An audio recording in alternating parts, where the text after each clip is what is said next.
নমস্কার বন্ধুরা, আমার নতুন ব্লগে আপনাদের সবাইকে স্বাগত জানাই। আশা করছি ভালো আছেন সবাই, যে যেখানে আছেন। আজকে জামা কাপড় গোছানো দিয়েই ব্লগটা শুরু হচ্ছে। ব্লগ শুরুর সময় মোটামুটি দুপুরবেলায়, সকালবেলা থেকে উঠে ঘটনাবহুল দিন ছিল বটে, তবে সেগুলো কন্টেন্ট হিসেবে করা যেত না, সেই জন্য ব্লগ শুরু করতেও দেরি হলো। ঠিক আছে, এক আধ দিন এরকম হতেই পারে। তো এখন যা হোক, বিছানাটাকে কালকে রাত্রেবেলা শুয়েছিলাম।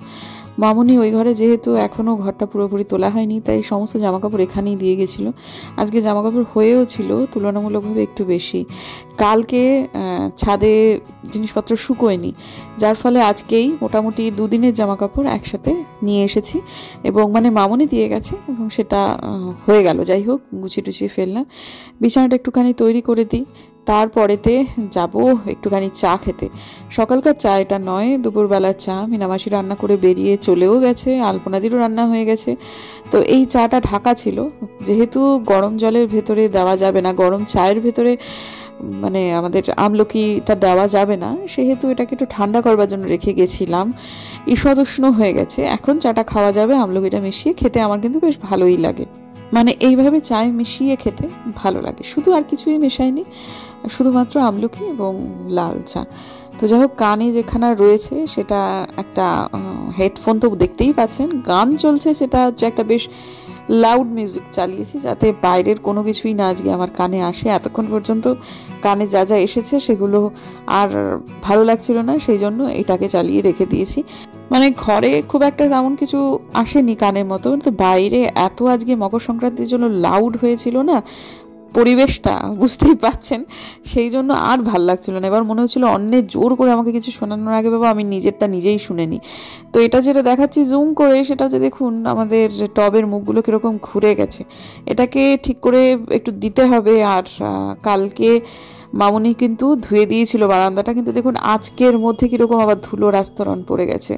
তো সুতরাং আবার আমাকে আজকে ধুতেই হবে, কারণ এইখানটাতে বসি, চায়ের কাপটা রাখি, কখনো কখনো খেতে আসি, হাতে করে নিয়ে থালা নিয়ে নিয়ে লোক দেখতে দেখতে খাই। বারান্দাটাকে ধুলোয় ধূসরিত রাখা যাবে না, সুতরাং এগুলোকে পরিষ্কার করে দিতেই হবে। আর এদিকে কাউনের গাছগুলো যেগুলো পড়ে পড়ে এখানে হয়ে গেছে, সেগুলো তুলে তুলে ফেলে দিচ্ছি। গাছের সারগুলো বেশিটাই খেয়ে নিচ্ছে। আমার আলপনাদি বারবারই বলছে যে বৌদি, কাউন গাছ কিন্তু খুব দ্রুত মানে মাটির সার খেয়ে নেয়।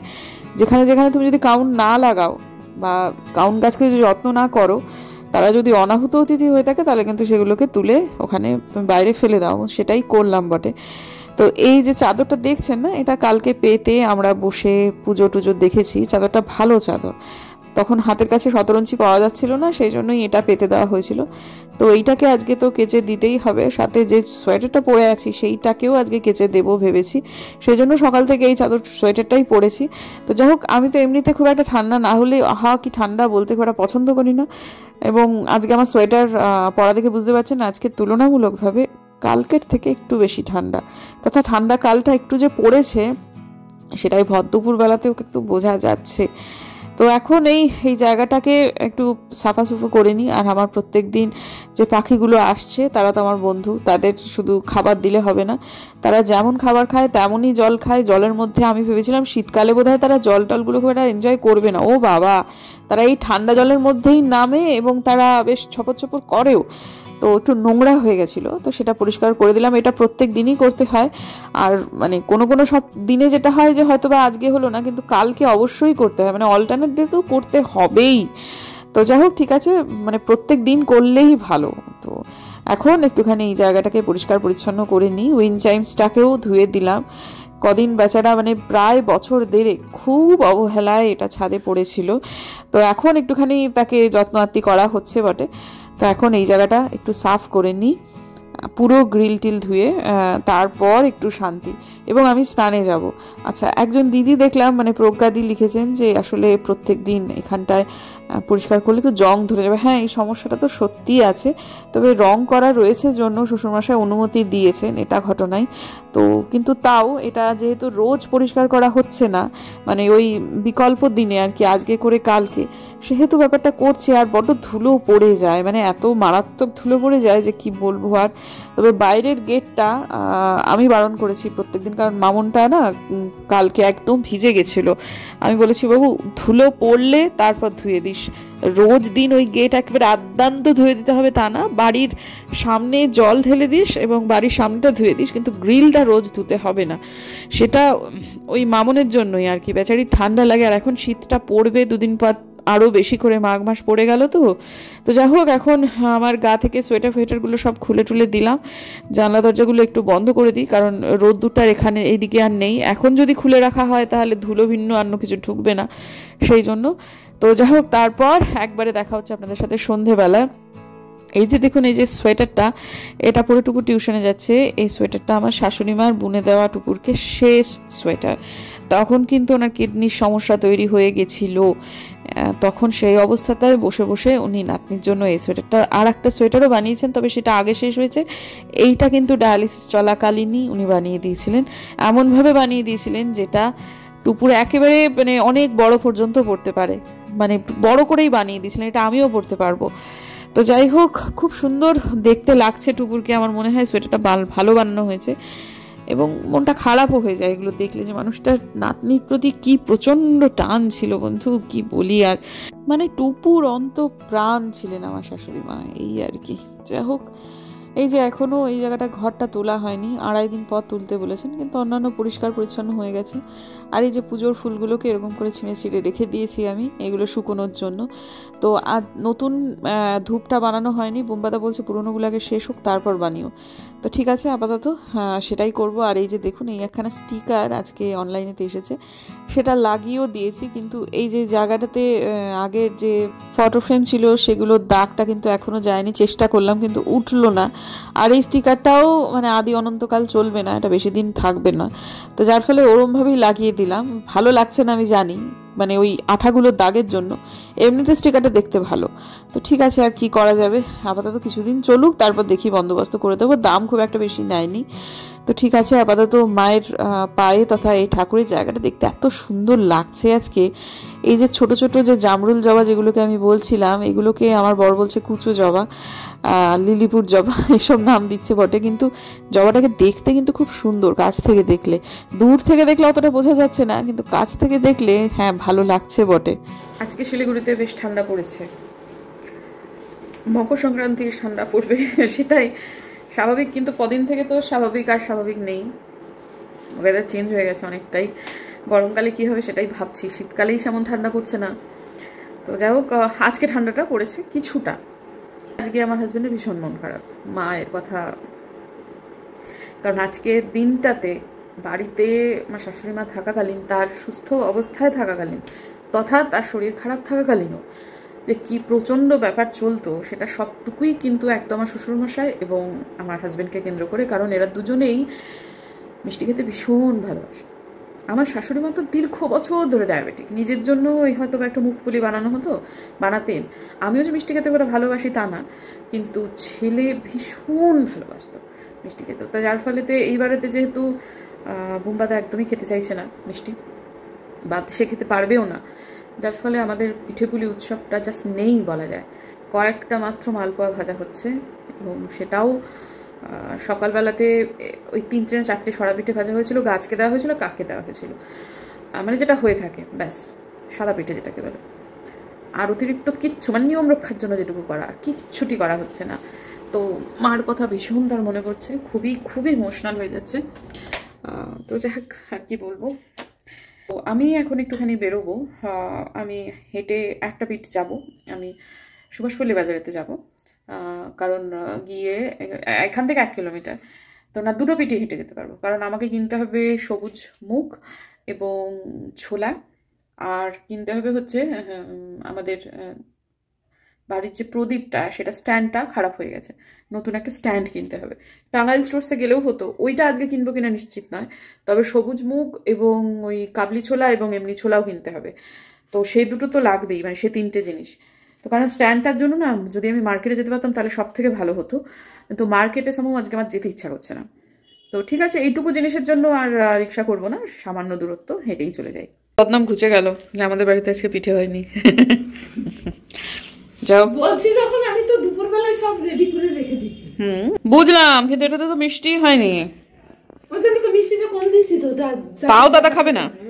একটা খেয়েছে, বললাম রসে ডুবানো একটা খান, বলে না, তাকেও না করলো দিস না। আমি আর জোর করলাম না, বুঝছো? ঠিক আছে, আর দিতে চাইলাম, বেশি করিনি আমি, অল্প করে। চলো নিচে দেখবে কইটুকু করেছি, কাকু চারখানা খেয়েছে।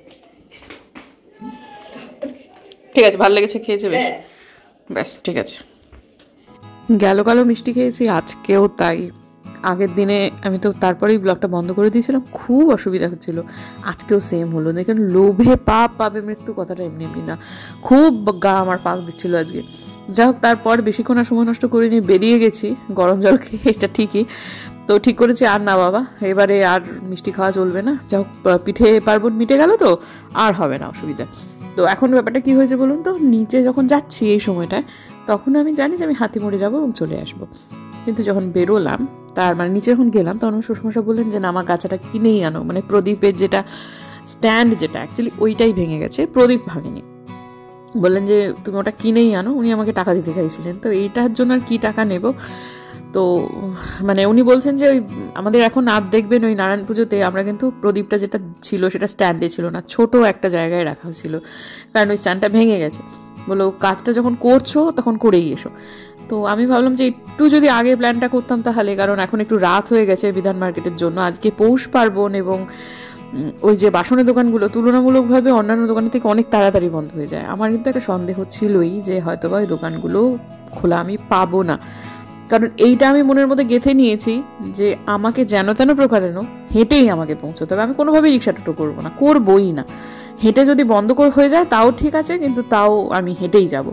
তো এই জায়গাটাতে দেখুন একটা মানে মনে হলো ঢাস করে একটা কিছু আওয়াজ পেলাম। এখন না শিলিগুড়ির রাস্তায় ভীষণ অতিরিক্ত সজাগ হয়ে হাঁটতে হয়, যার ফলে বোম্বাদা কিন্তু বারবার করে বলে যে হাঁটার সময় তুই ব্লগ করো না।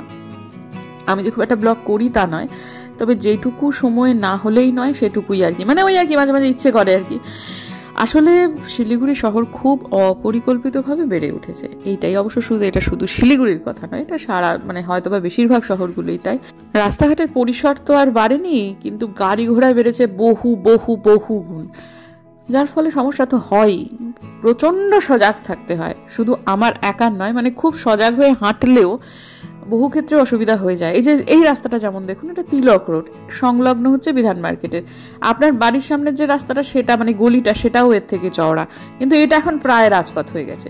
বুঝতেই পারছেন, এখানে তো মানে দুর্ঘটনা ঘটাটা খুব কমন ব্যাপার। তো যাই হোক, আপাতত পৌঁছে গেছি বিধান মার্কেটে, এবং এখনও দেখুন পৌষ পার্বণের ভাইব এখনও রয়েছে। অবশ্য আজকেই তো পিঠে পুলি, কিন্তু কি জানেন তো, এই যে মেয়েটি যে দেখুন এ বিক্রি করছে, এর বাড়িতে এইসবগুলো বিক্রি করছে, বহু লোককে খেতে সাহায্য করছে, কিন্তু নিজের বাড়িতে কিন্তু কোনো পৌষ পার্বণ হয়নি হয়তো, কারণ সে তো নিজে সারাদিন এখানে, মানে বাড়িতে হয়তো বা হয়েছে, এর হয়নি, কারণ সারাদিন এই বিধান মার্কেটে বসে বসে দোকানদারি করছে। এই অঞ্চল জুড়ে ওই দুটো পয়সার জন্য যে কত গ্রাম থেকে আসা মানুষ এভাবে বসে থাকেন সে তো আপনারা জানেন, এবং বিক্রিও হয়, মা লক্ষ্মী কৃপাও করেন এদের ওপর, সেটাও ঘটনা, সেই জন্যই বসে। তো যাই হোক, আপাতত হ্যাঁ দেখতে দেখতে পৌঁছেই গেলাম বিধান মার্কেটে, হাঁটতে হাঁটতে। খুব একটা বেশি দূরত্ব কিন্তু নয় বন্ধুরা, আগেও বলেছি মোটামুটি 2.5 কিলোমিটার আমাদের বাড়ি থেকে পায়ে হেঁটে যা বুঝতে পারি তা হচ্ছে বিধান মার্কেট। তো ঠিক আছে, পৌঁছে গেছি। এবারে যে ভয়টা পেয়েছিলাম ঠিক সেইটাই হয়েছে। টাঙ্গাইল স্টোর্স তথা অন্যান্য সমস্ত দোকান বন্ধ। টাঙ্গাইল স্টোর্সটাকেই টার্গেট করেছিলাম এই জন্যই, যেই কাঁসা পেতলের এবং পুজোর সামগ্রীর দোকানের যত দোকান আছে, জেনেই বলছি শিলিগুড়ি শহরে অন্যতম সেরা দোকান হচ্ছে এই টাঙ্গাইল স্টোর্স। রিজনেবল এবং দারুণ ভালো জিনিসপত্র রাখে, এবং প্রচুর অপশান, ভীষণ মানে সাইজটা ছোট হলো ঠিক আছে, আরেকটু বড় মানে মানে আপনি এখান থেকে ব্যর্থ মনোরথে ফেরত যাবেন না, এটা একদম শিওর। কিন্তু কি আর করা যাবে, টাঙ্গাইল স্টোর আজকে বন্ধ হয়ে গেছে মকর সংক্রান্তির জন্যই। দোকানপাটগুলো এমনিতেও এগুলো একটু তাড়াতাড়ি বন্ধ হয়ে যায়, এগুলো 8:30টার মধ্যেই বন্ধ করে দেয়। আর এখন কাটায় 8:30 বাজে, কিন্তু তাও বন্ধ হয়ে গেছে, কারণ আজকে মকর সংক্রান্তির জন্য একটু তাড়াতাড়ি করে দিয়েছে। তো আর একটা দোকানে গেলাম, সে দোকানটা খোলা ছিল। আর এই দোকানটাতে হচ্ছে, এটা আমি চিনি, এর আগেও একবার এসেছিলাম এই দোকানে। আমি যখন স্কুলে পড়াতাম তখন এদের বাড়ির একটা বাচ্চা ছেলে, মানে যে ছেলেটাকে দেখছেন তার ভাই আমাদের স্কুলে পড়তো। পিটিএম এর বাবা এসেছিল আমাদের ইয়েতে, দোকানে আসবার নেমন্তন্নও করে গেছিলো যে আমার একটা বিধান মার্কেটে দোকান আছে। এর আগে আমি একবার কিনেও ছিলাম আমাদের দোকান থেকে। তো যাই হোক, সেই ছেলেটি এখন দিল্লিতে পড়াশুনো করে, আর এই বড় ছেলে দোকানদারি করছে আপাতত। ভদ্রলোক খুব ভালো, কিন্তু আজকে ওনাকে পেলাম না। পিটিএমে এসেছিলেন লোকটা, ইনি এবং এনার স্ত্রী, খুব ভালো লেগেছিল আমার। তো যাই হোক, আর একটা দোকান থেকে সামান্য কিছু জিনিসপত্র কিনে নিলাম, ওই যেগুলো যেগুলো কিনবো বলেছিলাম সেই মার্কেট থেকে, মানে সুভাষপল্লী বাজার থেকে, সেগুলোই এখানে কিনে নিলাম। তারপরেতে একটা রিক্সা নিয়ে নিলাম, কারণ রাত হয়ে গেছে, এখন প্রায় 9টার কাছাকাছি বেজে গেছে। দোকানপাট আস্তে আস্তে বন্ধ হতে শুরু হয়ে গেছে। তো এই সময়টাতে আর পায়ে হেঁটে যাব না। আর এখন বেশ ঠান্ডাও লাগছে, যত রাত বাড়ছে বুঝতে পারছি শীতকালটা বেশ পড়ছে জাঁকিয়ে বটে। 2-3 দিন আগে অনুযোগ করছিলাম, এখন আজকের ডেটে দাঁড়িয়ে আর আমার খুব একটা অনুযোগের জায়গাও নেই। তবে আর বেশি রাত করা যাবে না। তো যাই হোক, এসে শ্বশুরমশাকে দেখালাম। আলপনাদি বলছে প্রদীপটা আর একটু বড় আনলে হতো, কিন্তু টাঙ্গাইল স্টোর্স বন্ধ ছিল।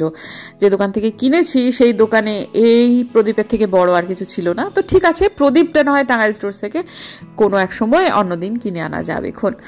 তো এখন আপাতত আমি আর আমার হাজব্যান্ড মিলে কুম্ভ মেলার কতগুলো ভিডিও দেখছি, এবং দেখে কিছু আত্ম উপলব্ধি হচ্ছে বটে। সেগুলো আপনাদের সামনে এসে বলবো। তথা আমার এবং বোম্বাদার দুজনেরই কিন্তু কুম্ভেতে একটুখানি যাওয়ার ইচ্ছে ছিল, কিন্তু সেটা তখন সামনে এসে বলি। কাজ তো মোটের উপর গুটিয়ে ফেললাম, কিন্তু আজকে আমার অনেকটা দেরি হয়ে গেল কাজ গুটোতে। একটু কথাবার্তা হলো, কয়েকটা ভিডিও দেখলাম, মহাকুম্ভের ভিডিও। সবাই বলছে যে আবেগের বশে নয়, মানে বুদ্ধি করে এবং সমস্ত পরিকল্পনা করে তবে কুম্ভে আসুন। যা বোঝা যাচ্ছে, আমি এই কিছুদিন আগে পর্যন্ত আশা করেছিলাম হয়তো এবার একটু কুম্ভে যাওয়া হবে, হঠাৎ করেই হয়তো হবে, কিন্তু সেটা সম্ভব নয়। আর এত ঠান্ডার মধ্যে ওটা খুব একটা বাস্তবসম্মত পরিকল্পনা নয়। ঠিক আছে, পরে হবে। ছোটে কুম্ভ বলে একটা হয়, সেটা 4 বছর পর পর হয়। আবার বড় কুম্ভ যেটা, সেটা আসলে এবারে কুম্ভটা হচ্ছে 144 বছরে বোধহয় কি একটা যেন হয়েছে, সেই জন্য এটাকে মহাকুম্ভই বলছে, এবং এটা মহাকুম্ভই। কিন্তু এই মৌনী অমাবস্যার দিনে মানে মারাত্মক ভিড় হবে, ইতিমধ্যেই হচ্ছে, সেটা দেখে শুনে বোঝা গেল যে না, এই সময়টায়। আর বিশেষ করে বালাজির ওই ঘটনাটা হওয়ার পর থেকে না, যতই মুখে যা বলি, মনে মনে একটা মানে ওই যে তিরুপতিতে ঘটনাটা হওয়ার পর একটা ভয় রয়ে গেছে, মানে ভিড় নিয়ে। তো যাই হোক, এবার আর হবে না সেটা বোঝা গেল, কারণ সবাই বলছে যে আবেগের বশে নয়, মাথা খাটিয়ে তবে আসুন। তো ঠিক আছে, হচ্ছে না। কিন্তু কালকের জন্য সমস্ত রান্নাঘর তো তৈরি করে রাখলাম, যেগুলো যেগুলো ভেজানো সেগুলো। যে জিরে আর, এটা আমার, এটা বোম্বাদা, এটা হচ্ছে জিরে আর জোয়ান, আর এটা হচ্ছে কি, এটা হচ্ছে টুকুরের কিশমিশ। আর আমি কালকে নেবো না, মানে কাঠবাদাম, এটা টুকুরের বাবা। আমার জন্য কালকে যেটা আছে সেটা হচ্ছে এই যে, সেটা শুধু কালকে আমার জন্য না, এটা আমার 2-3 দিন চলবে। সেটা হচ্ছে এই মুগ কড়াই, তলে দেখুন এই যে মুগ কড়াই, কাবলি ছোলা আর এমনি ছোলা ভিজিয়ে রেখে দিয়েছি। সপ্তাহে 4 দিন এই জলখাবারটা আমাকে খেতে হয় এখন। তো এখন এটাতে তো অঙ্কুরোদ্গম আজকে হবে না, এটা অঙ্কুর বেরিয়ে গেলে তারপর সেটা খাওয়া আমার। কিন্তু কালকে ফুলে যাবে, ফুলে যাওয়ার পর এটা জলটা ছেঁকে এমনি ভেজা ভেজা অবস্থায় ফ্রিজে রেখে দিলে পরশুদিন থেকে এটাতে সবগুলো থেকেই অঙ্কুর বেরোতে শুরু করবে। ছোলা আর ইয়ে থেকে তো বেরোবেই, মুগ কড়াই থেকে আর কি। তো মূলত তারপর থেকে খাওয়াটাই আমার জন্য বেশি সমীচীন। কিন্তু আমি কালকেও খাবো, যে একটু ইয়ে হয়ে। তবে এটা শুধু এরকমভাবে নয়, এটা অনেকটা ফুলে পুরো বাটি উপচে যাওয়ার মতো অবস্থা হবে। সেখান থেকে নিয়ে পেঁয়াজ দিয়ে, কাঁচা লঙ্কা কুচিয়ে, আর মানে কাঁচা পেঁয়াজ, কাঁচা লঙ্কা, কাঁচা শসা, ধনেপাতা এবং একটু বিট লবণ আর গোলমরিচ দিয়ে এটাকে মাখিয়ে একটু লেবু রস ছড়িয়ে দুর্দান্ত খেতে হয়। পেটটাও দীর্ঘক্ষণ ভরা থাকে। আর যেদিন এইগুলো খাওয়া হয় সেদিন ওই কাঠবাদামটা আমার হয় না। তো যাই হোক, আপাতত একটা ছোট্ট জলখাবারের কথা আপনাদের জানিয়ে দিলাম আপাতত। আর বাদ বাকি কী হচ্ছে না হচ্ছে সেটা পরে জানাবো। আজকের দিনের জন্য ব্লগটাকে শেষ করে কি আসবে নাকি আমার ব্লগে? আলো জ্বালিয়ে সব তুমি তো আবার ফুটু মাস্টার ফুটেজ খেতে। হ্যাঁ হ্যাঁ, বলো কি বলবো জানো? ও আমার ব্লগটাকে শেষ করছো? হ্যাঁ হ্যাঁ, যদি ব্লগটা ভালো লাগে প্লিজ সাবস্ক্রাইব করবেন, প্লিজ একটা লাইক দেবেন। লাইক পেতে সবারই ভালো লাগে, ঝিনুকেরও ভালো লাগে। এবং যদি সত্যি মনে হয় যে এই ব্লগটা আপনাদের ভালো লাগছে, তাহলে প্লিজ অন্যদেরও অন্যদের সঙ্গে শেয়ার করে দেবেন। মানে তোমার নিজস্ব কোনো কিছু বলার নেই এন্ড করা ছাড়া? মানে হ্যাঁ, সেটা তো এন্ড হয়ে গেল, তারপরে এন্ড হয়ে যাওয়ার পরে হ্যাঁ করা যেতে পারে। আমার এখন এই মুহূর্তে আমার বরটাকে ঠিক এইরকম লাগছে। হ্যাঁ, যাই হোক, মানে রিল্যাক্সড এখন বলো, যাও। ঠিক আছে আজকে কনসাস হয়ে গেলে তো আমার কিছু মনে পড়ে না। ঠিক আছে, তাহলে আরেকবার সবাই ভালো থাকুন, সুস্থ থাকুন, এটাই। ওকে টাটা। হ্যাঁ।